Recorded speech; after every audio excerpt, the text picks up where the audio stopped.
Yeah, exactly. It's fully 7 in a row now. Like, that's not a joke anymore. That's really impressive streak. No, they've been in Vegas for a minute. Bronco fans used to be, like, on our heads, too. Like, they used to be chirping so much. You guys haven't beat us. Put a sad head in. I was like, is he going to use the term us or no? Put a sad head. Do you think that when the show starts that they can tell the panic that was going on setting up the cameras? I think they click on it and they see me like looking around and they go, yeah. Yeah, that's I don't think I would say that the word panic describes our podcast vibe, but everything that happens off camera, that's the vibe. Yeah, I would say panic describes the podcast, it describes me. All right, welcome to the Harvest Sports Podcast. We're on episode 72. 72, wow, look at us. NFL season's underway, so we're back at you with podcasts coming at you all the time. Yeah, man. Tears. Yeah, man, we're back. Tears start flowing immediately. Glad to be back, man. No place I'd rather be. Yeah, let's have a question and answer in the comments. Would there be a podcast today if the Saints lost? Yes. Would there have been if the Saints lost and the Raiders won, would there have been a podcast today? That's a question for the people, fine folks watching this episode. In a world where Derek Carr goes throws 0 touchdowns and 5 interceptions, and Jimmy G sets an NFL record, is there a podcast that comes out today? Is there a podcast? Yeah. Well, yeah. Welcome back, everybody. Yeah. If you're new around here, I'm Noah. I'm Austin. Oh, yes. Wow, I forgot to do that part. So that's why. That's our names. That's what that is. Let's just get right into it. Let's talk about the game that just happened. We're filming this on Monday. Let's talk about the Jets on Monday Night Football. Yeah, and how about Xavier Gibson, undrafted. Insane. Undrafted rookie, just barely fought his way onto the roster, and then comes up with a game-winning touchdown in overtime, which is insane. And I also love it because getting to see him on Hard Knocks and then seeing this, that makes me love Hard Knocks again. I'm like, yeah, this is a great show. Then you get these like dudes you can become like favorites of as the team goes on. I don't care about the Jets, but then seeing these guys cook, I'm like, wow, that's the coolest thing ever. Well, because them telling him that he made the roster was on Hard Knocks. Yeah, and this time he actually made a difference, and it wasn't like how they always gaslight us every year, where they're like, oh, follow this undrafted free agent, and then Keelan Doss doesn't even make the roster. Where they're like hometown guy from Alameda County or whatever. There's always somebody like that every year where they trick you, they gaslight you into thinking he's going to be a star, and then they're just like, oh, by the way, we're just never hear about him again. Watch this guy, and then you look at him like, dude, it's week 1, he's not on the roster anymore. What happened? Like, well, have I been tricked? But dude, that game was so much fun. Let's start from the beginning. Started beautifully. The Aaron Rodgers entrance. You have to like a little bit feel bad for all the fans who bought the tickets for his first game as a Jet in MetLife, right? He had that beautiful entrance on 9/11. I mean, I don't feel that bad for the Jets fans that got to watch a walk-off overtime That's very true. Win. Yeah. So, I mean, obviously the Aaron Rodgers injury, which insane. As we're filming this, we don't know conclusively what happened, but all signs point towards that it's not good. I think they said he was in a boot and talk about Achilles and isn't looking great, which is a huge bummer. I feel horrible for Aaron. Yeah. Especially after like all the hype leading up to his time in New York and this late in somebody's career when they have an injury like that, you never know. Exactly right. I can't imagine that would be so insane if that's the end of Aaron. Like, it really could be the end. He's a 40-year-old quarterback, an Achilles injury. That's a devastating injury. It would be awful if that's how we see Aaron Rodgers go out. Because I was so excited to watch Aaron play. The whole talk in the offseason was, where's he going to go? Where's he going to go? There's all this hype. He gets to his final game, runs out the American flag. The first drive doesn't even get 4 plays in, and the man potentially ruptures his Achilles, which... Yeah, I mean, it's horrible that it's what you hate about sports is the injuries. But I mean, that was the big story of the offseason was the Jets, where the Jets going to be like, and then it's going to be a big what if, and we're just not going to. It's never going to get answered. And that's why Hard Knocks followed them around. It's like the big reason that Aaron Rodgers is going there. It was insane. Which also one topic that everybody's talking about again, which I think we've talked about on the pod before and with different players and stuff is that it's 2023 and there's still professional teams that are playing on turf fields. Dude, ban turf. It's so dumb. No player likes turf fields. They'll all say like, because you know the argument at lower levels, turf is easier to take care of. It's less maintenance than grass, especially in like harsher climates like New York is. But at the level of the NFL, you have enough money to take care of grass fields. When you can maintain a field, like you have like Vegas, what they do with their grass, like it's real grass, they roll it in and out. Like they're like they have it down. They have the perfect system down. Yeah, if anybody says no, they the climate they have to do this, I'm not buying any of that. No, not at all. Like you said, turf would be perfect for like, you know, high school football, stuff like that, where like it's just really expensive. Where the alternative is having like ditches and having dirt, where you're like playing in mud and like But these are billion-dollar teams. You have enough money to take care of your grass, and that's what every athlete, majority of athletes, have pushed for, especially in the NFL, is for these grass fields, because it hurts so much. It hurts the business that the NFL is. Like seeing guys like Aaron Rodgers go down because of stuff like this. Turf just doesn't move. Like you see guys, their feet slide, it sticks, and then you know you have a blown ACL. It's awful. I feel like as a business, you'd want to take away as many risks and have your best players on the field, no matter the cost. But I guess people don't think like us. Well, that's what's crazy is you have obviously with over the past few years, CTE is a super big hot topic issue. Concussions, all sorts of stuff, and the NFL has like been doing a lot involving targeting and like helmets and how to prevent brain stuff and head injuries. But then also we have athletes that are consistently having ACL tears and all sorts of horrible stuff like that. Disproportionately higher rate it's happening on turf fields. So 100%. At some point, like yes, it's important to protect players' heads. It's important to prevent long-term brain injuries, all these things, but also we don't want to see any injuries. So we need to look out for their health in every regard. Whether that's so, why are we not having more of a conversation about also what fields they're playing on, not just what helmet they're wearing and stuff like that? Exactly. It does feel a little weird that we're focusing more on one side when there is this other whole side of the sport where a lot of injuries are coming in also. Because the brain is all like, of course, we're always going to talk about trying to protect these guys in their future and stuff. But the athletes are like getting hurt, and stuff like this is hard to come back from. Like it's going to be so hard for Aaron to come back. Yeah. Well, talking about more the game itself, I'd say for one, I mean, neither offense looked great, which I mean, obviously the Jets offense wasn't going to look great, but for as much criticism as Zach Wilson always gets, you have to give credit to him for finding a way to win the game. Hey, I'll admit, when he threw that first pick, I was like, typical. You know, I was ready to start hating, but he did okay. He did great. He helped them get that victory in the end. And then also, you know, Josh Allen didn't have a great game. Yeah. And I'll say that one hurts. It's hard, but because I'll be a Josh Allen fan till the day I die, right? Valley guy. But when you have 3 interceptions, you fumble twice, you lose one of them, it's hard for me to keep saying like, yeah, you're the second best quarterback in the league. You know what I'm saying? It's hard because I'm like I said, a big Josh Allen fan, but you have to continue to produce on the field. And I hope this is just a fluke and it was a bad game. You know, it was all emotions were high. It was, you know, everything's going on, but yeah, it was a hard watch being a Josh Allen fan today. I don't want to overreact to one game. Because any team cannot play well for one game and whatnot. Yeah. But this division that looked like it was going to be a really competitive division, all of a sudden doesn't maybe seem quite as competitive. Because like heading into this year, it's like, wow, AFC East is a lot of really good teams. Any of those teams could make the playoffs. Patriots just didn't play well. They just, Patriots lost to the Eagles and didn't look good in doing it. Bills really didn't look great tonight. Jets potentially lost their QB1. Yeah. And then, so is it just the Dolphins division at that point? Yeah.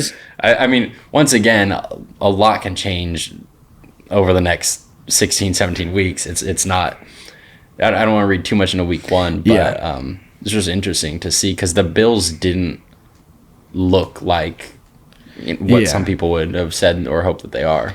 Yeah, you're totally right. Things are looking really weird with the Jets losing. I mean, their big quarterback.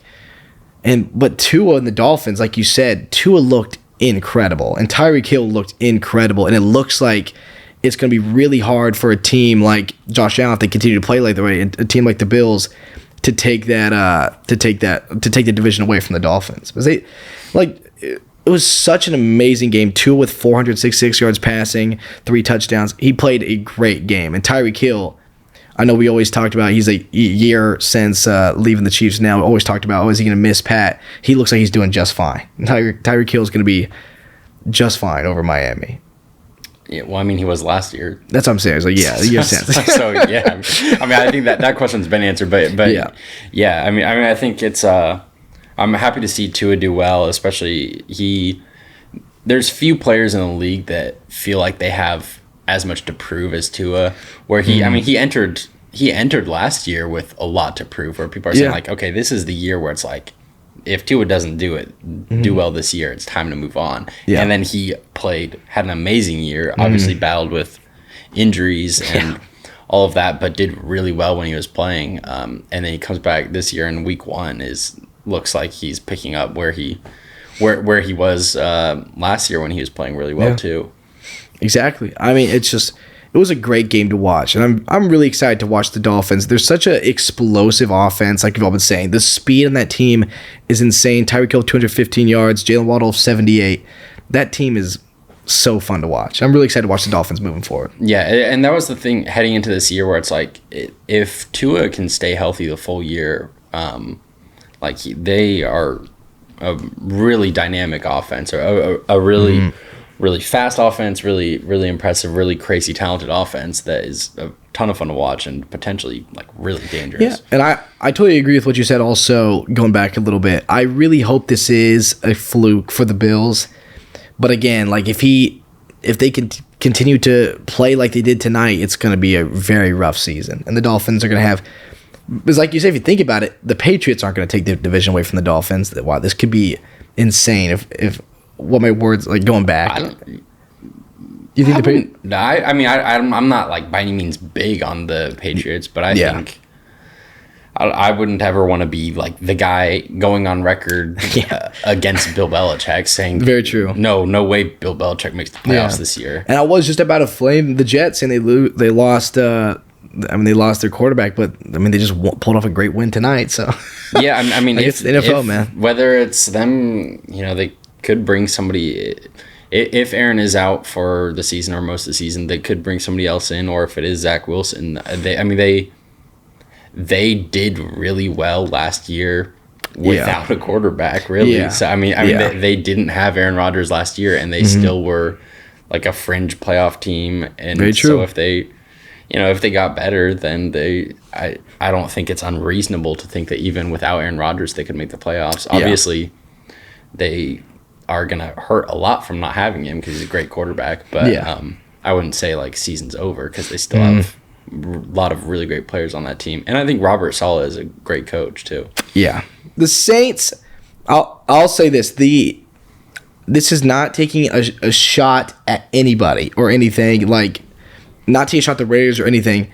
The Saints defense, that was one of the most. Sorry, yeah, that's wild. See, now, sorry, guys. I'm just gonna put it out there. Sorry, guys. That saying the Saints defense did really well on Sunday wouldn't be interpreted as a shot at anybody. But when you premise it by saying this isn't a shot at anybody or any team, but the Saints defense looked really good, that's when it starts to feel like it's a shot. Is when you premise it. Otherwise, probably wouldn't have thought that. Yeah, I should have kept my mouth shut. That's on me. But, dude, the Saints' defense looked insane. 3 interceptions. Should have been like 6 or 7 without Tannehill. There was a lot that were broken up. Corners got their hands on. Yeah, and it's so incredible seeing like a quarterback or an offense being able to not have the best start to the game and still be able to like survive and still be able to win the game. Like a lot of teams, the Saints game started off with a kickoff fumble. That close, the team, like the other team being that close to the end zone, with other teams being, it's instant, like touchdown. But the Saints came out in short yardage and held them to a field goal and continued to do that the rest of the game. Like, they are putting these tough situations. Derek threw a pick. That was probably one of the bad plays that game. That was silly. Yeah, it was silly. He was being goofy. Guys, don't worry. Guys, he's being a little goofy. I throw that play in Madden all the time. Thought the linebacker was going to move. My bad. But, like, it's just amazing to me to see a defense being able to come out, get pressure, and get these picks. It was beautiful to be like, it's so cool for a quarterback not to have to play his best and still be able to win that game, even though it was really close. It was so stressful. It was great to be able to see that, and I'm very excited to watch the Saints defense and offense going forward, because I felt like it started to click. That was Derek's first game, guys. We'll keep it going. Yeah, I'd say a couple takeaways from the Saints game. For one, defense looked really good. I mean, you had corners all looked great. Like secondary, Marshawn Lattimore is Marshawn Lattimore. Demario Davis is Demario Davis. Like, Honey Badger running around. Just some good football players. But and then on offense, I think another takeaway is Michael Thomas is. Michael Thomas, even though he's been injured, been out for however long, I think he still is an elite receiver, and he was last time he played in the NFL, and I think he still is. I was telling you that in a world where Damar Hamlin doesn't play football this year, Michael Thomas could be comeback player of the year. Granted, as long as Damar Hamlin steps on the field, he'll be comeback player of the year. But Michael Thomas already looked really good, especially in the first quarter. Then I think Chris Olave took a little longer to get him involved, but then he finished with like 120, 130 yards. And looked like the offense just looked really good.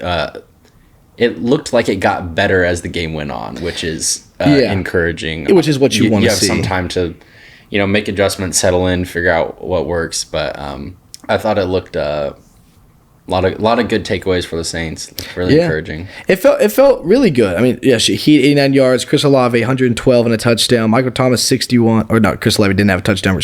He had a touchdown. My bad. Michael Thomas 61 yards. Juwan Johnson 36. It's also good to be able to spread the ball around like that. Like, it's nice not to have to focus on, have that one target. I'm glad the Saints can spread the ball out. It's great. Well, you can tell. Sorry, you go first. I was just gonna say that, like, we talked about how good the Saints defense played. Which is really great for because Derek coming into a new situation. Where he played one drive in preseason also, and even then it's not the same thing as regular season. Exactly. So there's going to be some adjustment period getting used to your new offense, and if you have a defense that can keep you in the game while you're kind of figuring out your offense and getting things going, finding that rhythm and stuff, then that's amazing. Where you can win a game where your defense is keeping you in it while you're kind of learning, okay, here's what we do. Exactly. And then hopefully next week they come out, score more points, and continue to do that going forward. Exactly. It was a really stressful game, but also a great game to watch. Like, the defense being able to pop off like that, getting to see these big plays to Michael Thomas, Chris Olave, all these guys. Like, it's so fun. It's a lot of fun. And also, without Alvin Kamara still. Like, they have until, I think, week 4, week 6 he comes back. One of those, something like that. My bad. I can't remember right now. But you can tell that him and Jamal Williams play different position, a different type of running back, basically. And Jamal, is more of that pass-catching running back when Kamara can hit the gap. And it's going to be really exciting when Kamara comes back. I think the offense will really start clicking and moving together. More than it is right now. A great backfield combo. Right now Jamal is being asked to do a lot, and he's doing a good job with that. But it's just different than if you had Kamara in there as well. Yeah, and speaking on the Tennessee side, I did feel bad for Ryan Tannehill. It just looked like a bad game. Like, he was worst QBR of his career. Yeah, it just looked like he had to be flustered back there. Because again, the Saints have an amazing defense. It felt weird. Yeah, so it felt really weird. That sort of leads me to the question is, after just one game against a good defense, how much of an overreaction do you think it is to look at the Titans and say, like, hey, let's maybe see Malik, maybe let's see Will, let's see what these other quarterbacks look like? I don't think it would be that big of an overreaction, because if they didn't have those guys, then, like, you stick it out with Tannehill. But the fact that you have two quarterbacks who really haven't gotten a shot, like one that's a brand new rookie in Will Levis. Like you have two guys who could be starting quarterbacks. So if Ryan Tannehill continues to play like this, I don't think it's going to be hard for the Titans to throw one of them in, see what happens. Mm-hmm. Well, my guess is Will. I mean, obviously Will fell further in the draft than most people expected him to go, but he still was an early draft pick, 100%, which implies that you see something in him that you're like. I'll be curious to see at what point they give him some reps, because if you're drafting somebody that high up, then there's a good chance that you're like think they could be the future. If I was a betting man, I would say we would see Will Levis before Malik. But also, it would be interesting if they like Will can move around. Well, I think at the point, I think it's just a matter of like, it's draft not even capital and stuff like that. Like, is that what you're talking about? No, I was just gonna say that I don't think it's even really a matter of like Ryan Tannehill or Malik Willis or Will Levis. I think it's Ryan Tannehill or try out open competition. Like there's a point where you say, okay, maybe we should move on, and then you like let the other two kind of like take turns and see what works. But I totally get that. Or, I mean, even I think Malik, it'd be cool to put him do like Taysom Hill stuff. That's what Malik. I was about to say. The same thing. Like put or him, Will's. I mean, both of those two guys are mobile quarterbacks. And even like if they move on from Tannehill and Will becomes a starter, still throw Malik in there like a Mariota Taysom Hill system. That'd be so cool. Being able to utilize both of your quarterbacks that you've taken in the last 2 years, I think it'd be really cool, and they could do some really cool stuff with that. Yeah, 3 QBs. 3 QBs. What team has it ever not worked out for having 3 quarterbacks? That's true. Name one Super Bowl winning team that didn't have 3 quarterbacks rotating in and out. Some say the more quarterbacks, the better on the roster. And the more you rotate them and spin them, it gets better.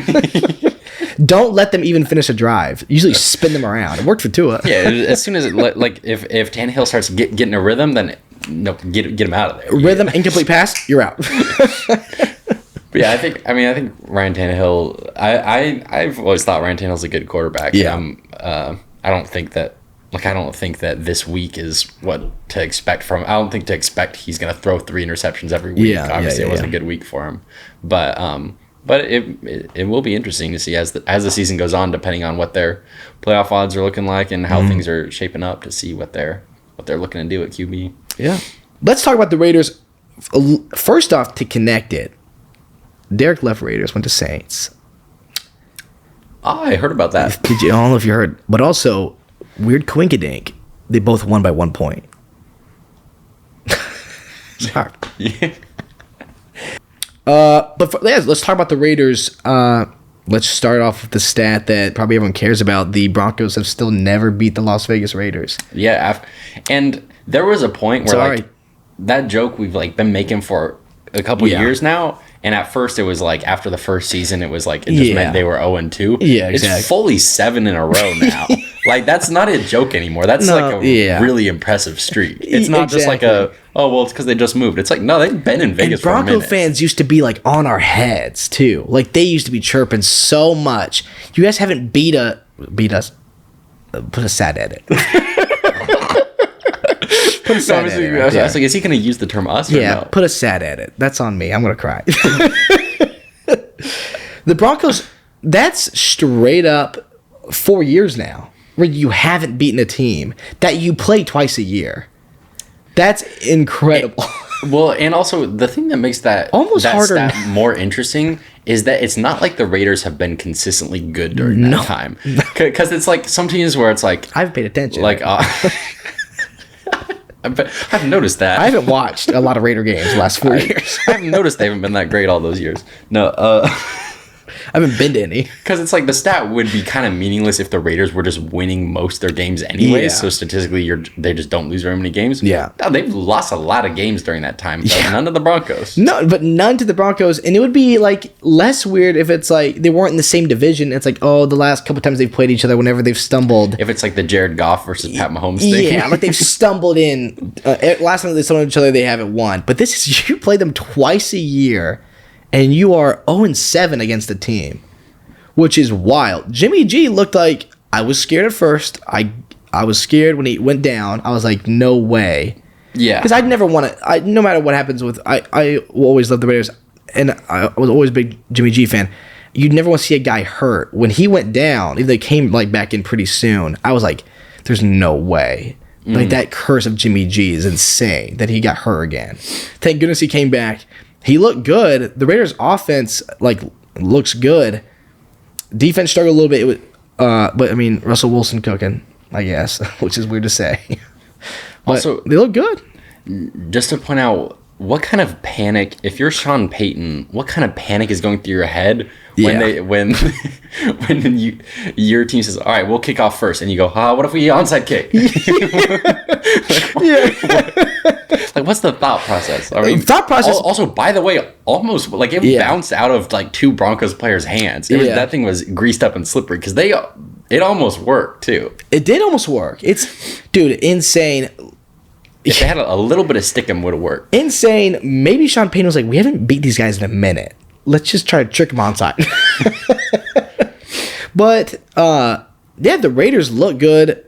I mean, Devontae's 66 yards. Like, that's fine. Doing great. Devontae looked okay. Austin Hooper's out there. But Jacoby Myers, 2 touchdowns, 81 yards. Like, awful. I don't really blame the hit. Like, the Bronco, I don't think he was trying to do it. I think Jacoby slid a little late, which was a weird sight for a wide receiver slide. Like, went down, and then the hit happened. But awful. I really hope Jacoby's okay. You never want to see a guy get hit like that either. But... yeah, I mean, he was having a great game before that, and I just hope he's okay. But the Raiders, they look all right. They look like they'll be good. Like, their offense is going to be okay. It's fun watching both teams now. Watching the Saints and then being like, oh, the Raiders are on? All right, let's go. And all the families kind of looking like this. I'm just watching. Yeah. Now, moving on, I have seen some theories that the Arizona Cardinals had a hit list on some of the Washington Commanders players. They tried to kill Sam. The Sam hit, once I watched it, was so brutal for no reason. Dude, it looked like Bounty Gate. Sam Howell got like twice. He was taking some hits. And they looked like they were also some dirty hits. Led to the cleanest gif ever of a ref getting rocked, sitting up Undertaker style, and throwing the flag over.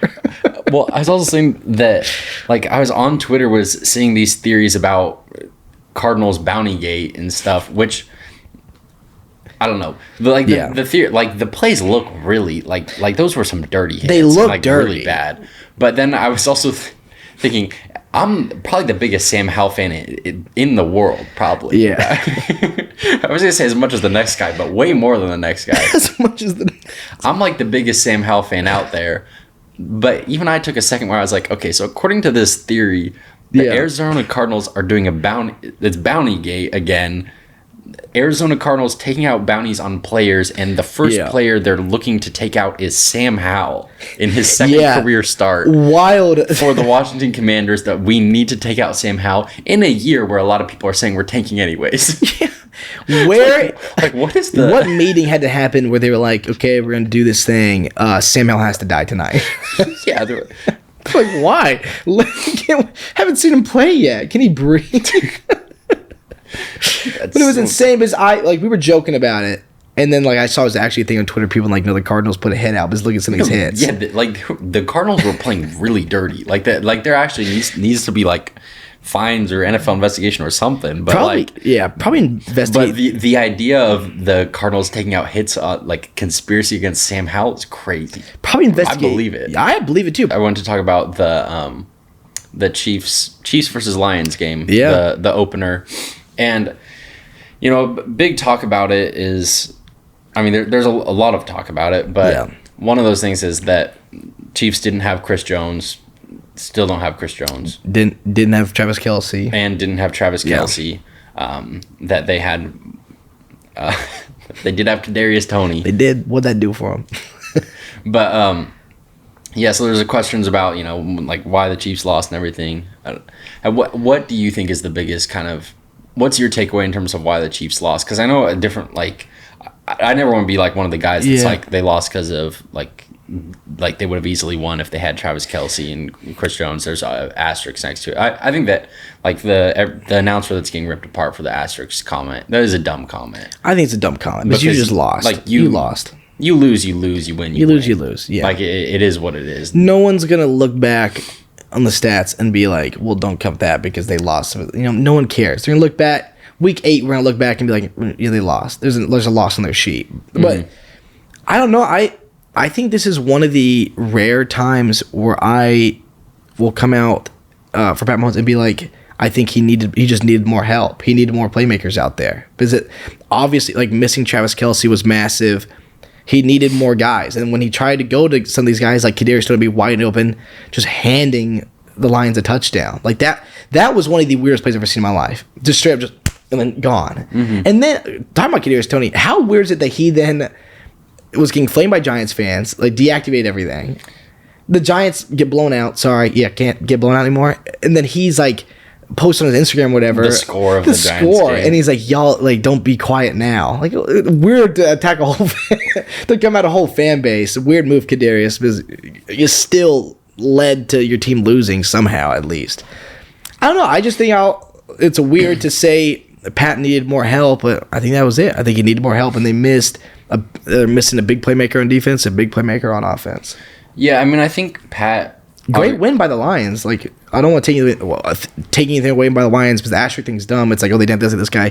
Great win by the Lions. Yeah, and that's what I was gonna say is that I like the idea that this is like, obviously, is there a world in which the Chiefs win that game? Yeah. For sure. Like, it was a close game. They could have won it. Yeah. But I don't think it's by any means like a fluke that the Lions won. I think the Lions are a genuinely good team. I think Dan Campbell's a great coach and Jared Goff's talented.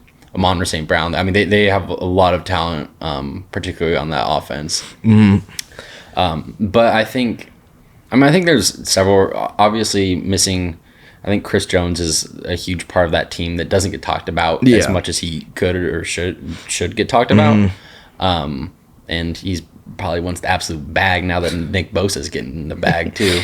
But which honestly probably deserves it. He probably deserves a little bag. But I mean, having Travis Kelce out and throwing to guys like Kadarius Toney, it hurts. But I also think that one of the things that isn't being talked about very much about the Chiefs, which I'm interested to see how it impacts them in the coming weeks and this year, is not having Eric Bieniemy, because that's something that, like how I talked about Chris Jones doesn't get talked about that much, is that having Pat Mahomes as your quarterback, Andy Reid as your coach, who's a great coach.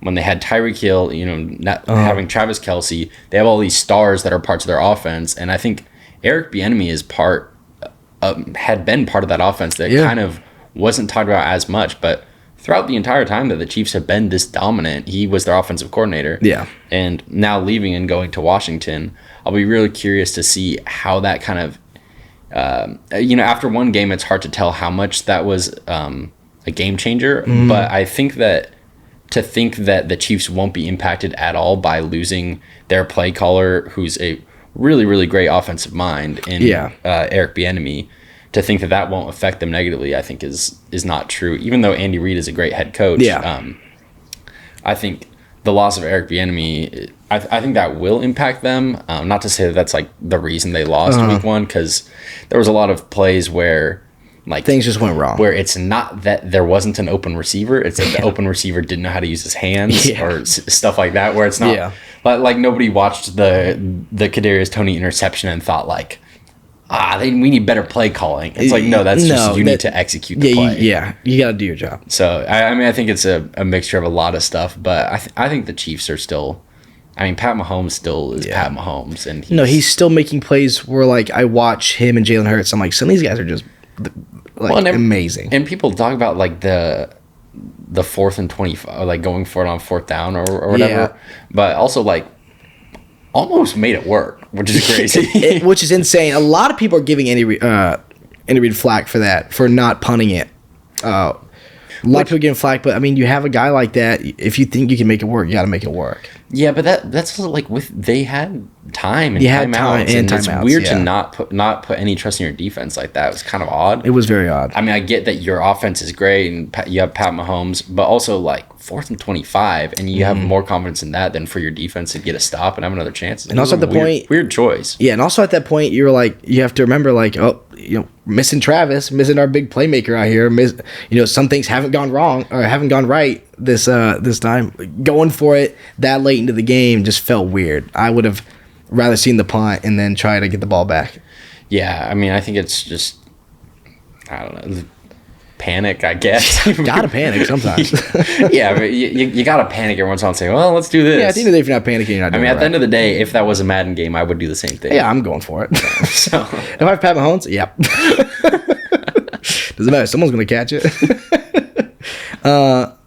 Yeah, I mean, like we've been saying, it is week 1. So a lot of these, like the Bills, the Chiefs, all these teams, we're just going to need to see more games and see how it goes. And it's just going to take that. And this could be just a bad thing, could be whatever, but we're just going to need some more games to see. I also think, talking about that Thursday night game, what are your thoughts on the Lions with Jahmyr Gibbs and everything? Because I've seen a lot of people...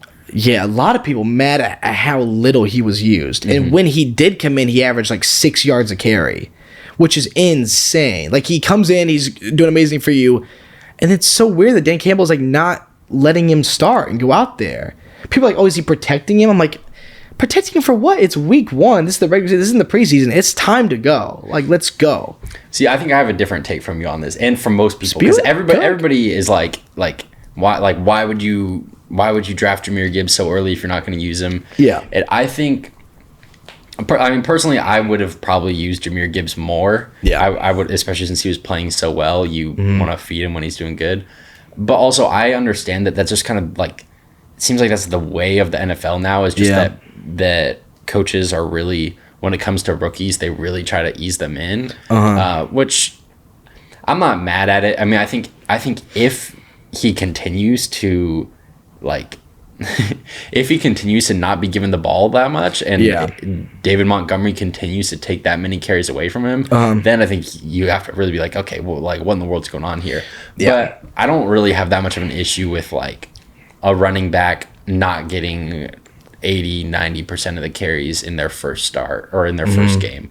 I think I would probably give him more carries than Dan Campbell gave him, but I also don't. I think it's a kind of an overreaction that a lot of people are like, well, why'd you even draft the guy if you're not going to play him?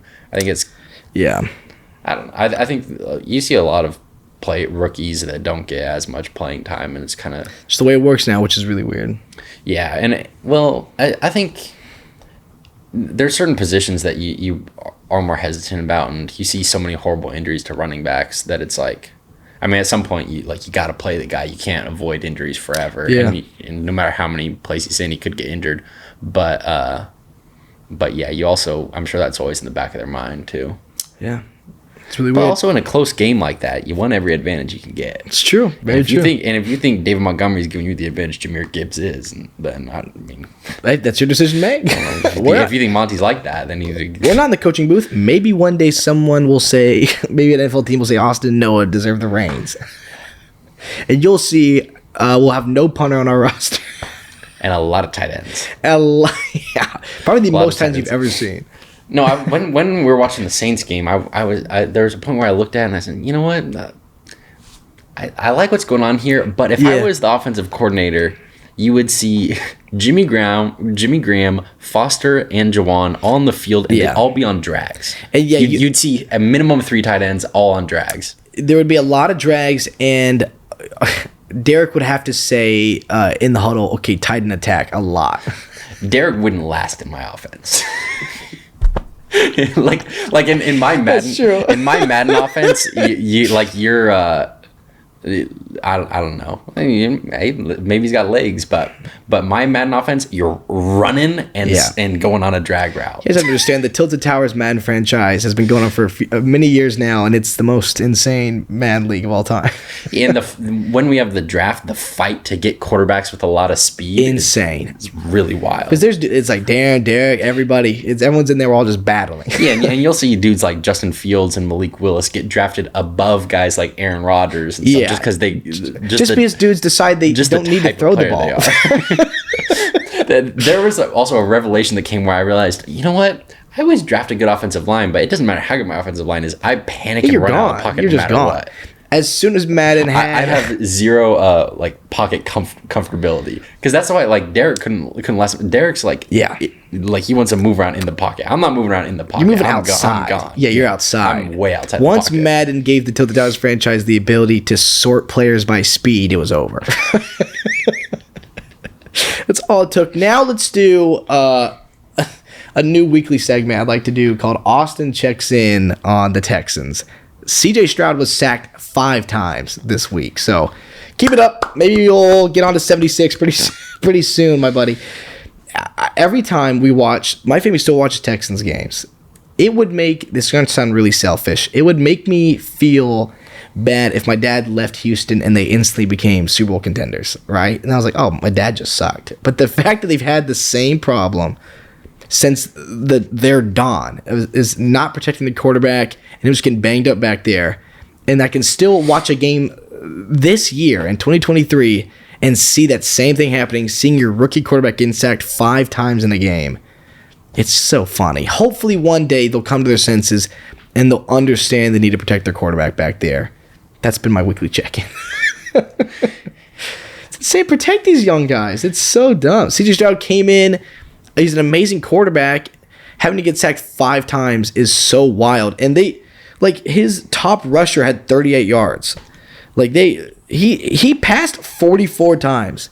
They said, CJ, you're going to get hit a lot. Just go back there and just start praying. Just start throwing. And he was doing it. You watched the game. He was throwing hospital passes like I do in Madden. You got to eat that hit. Press A, big dog. Press A when you come down with that one. Also, by the way, no rookie quarterback has won a game yet. They went 0-3. Yeah. 0-3 in their starts, which is understandable. You know, that's what happens when you're a rookie quarterback and you get drafted to one of the teams that's picking in the top 5 or whatever. Mm-hmm. But somebody that made their, I guess, not debut, but feels like a debut because he didn't start a game in forever, and is Bako boy Jordan Love. Yeah. And he was cooking. Cooking. 3 touchdowns. Looked really good. Packers could win. Especially Vikings looked bad. The Lions are good, but the Packers, I think, are still competitors in that division. The idea that Aaron's leaving and then they're just going to fall off completely. I think that Jordan Love looked really good, and he looked like a player where you're like, he could have played. He could have been playing. Probably could have been playing well. I mean, you could also try to say sitting behind Aaron for 2-3 years is what made him this good. Maybe, but I mean, he does stylistically, he's taken some of Aaron. Josh Allen, but he looked really good. Why are you letting us Valley Boys down? We had 2 out of 3 quarterbacks win. Yeah. You couldn't make it 3 out of 3. What are we doing? I never thought I would have to read this stat, but a real life stat is Joe Burrow had 82 yards, 0 touchdowns, and Ja'Marr Chase had the receiver with the most yards and had 39 in their 3-24 loss against Deshaun Watson. See, in a fantasy football league, I got the email saying you're going to go 15-0 and you're going to win it all. I am 0-1. That's insane. I'm 0-1 in all my fantasy leagues, and I thought Joe Burrow was a safe bet quarterback. Yeah. I guess not. What happened? It was a weird. I'll be game. honest, didn't watch the game. Sorry, I'll have to go back and watch it because that's incredible to me. I saw the score after because I was watching some other games, and I was like, "There's no way this is supposed to be NFL's poster boy." Just that day, before the game, I saw a video of Joe Burrow. And you know who's not supposed to be the NFL poster boy? Probably the one with some allegations in the air. Yeah. That played really well. The gritty boys all had it bad. The Vikings lost. All the LSU guys here struggling. Yeah, Vikings lost to Baker Mayfield. It's a bad week for LSU. No attack on Baker Mayfield. Where's he? No attack on Baker Mayfield. Me and Noah were in the stands watching that man have the greatest drive all time. As 2 people that were in attendance to watch a Baker Mayfield 98-yard game-winning drive last year, would you say you were surprised? I would say I was not surprised. I was not surprised. After the things I saw, I'm not going to say he couldn't beat the Vikings. Everyone's making fun of him. I said, be careful. They're saying, he'll sneak up on you. They're saying, they're Tampa. They're tanking for a quarterback. I'm like, they got the quarterback of the future. They got a future Hall of Famer. They say, after the things I saw on that drive, they're still looking for their guy. They got their guy. Granted, they found him. Granted, I will say that Great analysis. when you're running against like cover zero, it's a little easier. Yeah, a little easier. So you got to warm up with the game-winning drive against cover zero. It's wild, man. Cannot. Cover zero press. What would that do in the end zone, in the red zone? Oh, how the tables turned between when the Jets did it against us and we had that Henry Ruggs touchdown against the Raiders, right? And everyone's like, why did they do that? Oh, the tables turned when we do it. Said it didn't work for them. What if it works for us? It is crazy, though, that they're talking about, before the season, talk about Cardinals are tanking, Bucks are tanking. Well, Bucks are 1-0. Cardinals, and then the Cardinals straight up, Caleb Williams might go back to college if the Cardinals are drafting. No, he's terrified. I mean, you got to respect that move. You got to respect the grind at the end of the day. Would you rather, do you think, be one of the most popular college quarterbacks in the country, playing for USC, a big name college, making a ton of money on NIL, competing for potentially a national championship, or be on the Arizona Cardinals on a rookie deal where you're making less money than you make from NIL deals? I might contemplate another year in college as well. From personal, being involved personally with a quarterback in a similar situation, sometimes it's best to fall a few picks if you can. Sometimes it's cool being the number one overall pick. Sometimes it'd be better to be 3 or 4. Okay, what's your prediction for Thursday Night Football? Eagles hosting the Vikings. Not a chance the Vikings win this game. Sorry, guys. Sorry, Vikings fans. Sorry, Saul. But not a chance. I think the Vikings losing this game to Baker Mayfield and the Buccaneers, I think, is going to send some pain down their hearts. And going in against a vastly superior team than the Buccaneers, the Eagles, I don't think they come out on top. I think it's going to be 36-24. Eagles.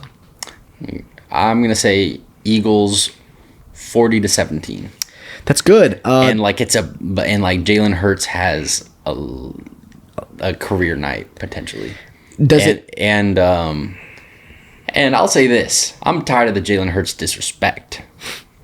Talk to him. The man was the runner-up MVP, and people are putting him in like tier 2. They're like, oh, it goes Pat, Joe Burrow, Justin Herbert, and then with Justin Herbert, who? And I'll say this: any of you, Joe Burrow didn't throw a touchdown. I'll say this: any of you that have Justin Herbert above Jalen Hurts in your quarterback ratings, drop a comment on this video. Explain to me why, because I just want to know why. What has Justin Herbert done in his NFL career that would make you think that he's a better quarterback than Jalen Hurts? Not that he has the potential to have a better career or anything. Why is he better now? Why would you rank him above Jalen Hurts? What has he done? I don't get it. I don't get I think he's good, but I don't get it. Yeah, it's insane. Hey, we're hating on Jalen Hurts, who's cooking, almost won the Super Bowl last year when our boys Josh Allen lost, Patrick Mahomes lost, Joe Burrow lost. Look at our king. What has Justin Herbert done for you to earn your allegiance? Why? What does he have over you? What kind of blackmail does he have where you defend him in comment sections? Realistically, why do you like him? Like, be for real. Like, he's good. Like, he's okay. But he is not A tier. He is... I could maybe draft 6 quarterbacks before I drafted him. When I think of accomplishments of the career of Justin Herbert, there just aren't many thoughts that come to mind. When I think about Jalen Hurts, I go, wow, impressive young man. If you are a impressive young man, beautiful as well. Let's talk about this. If you are a Justin Herbert fan, you go to sleep every night knowing that he begged for a tie. You go to sleep knowing he begged for it on the sideline, and they mic'd him up when it happened. I would give everything for a tie right now. Your guy, he was so scared. But then the next year, did make the playoffs, and then said, wait, the lead. Where'd it go? Where'd the lead go? Trevor, please. Made the playoff. Trevor, no, not another touchdown. Made the playoff, said Raiders losers, and then went like this. Yeah, Jags right here. Yeah, Jags end zone right here. Come on in. Which Jags DB wants a football?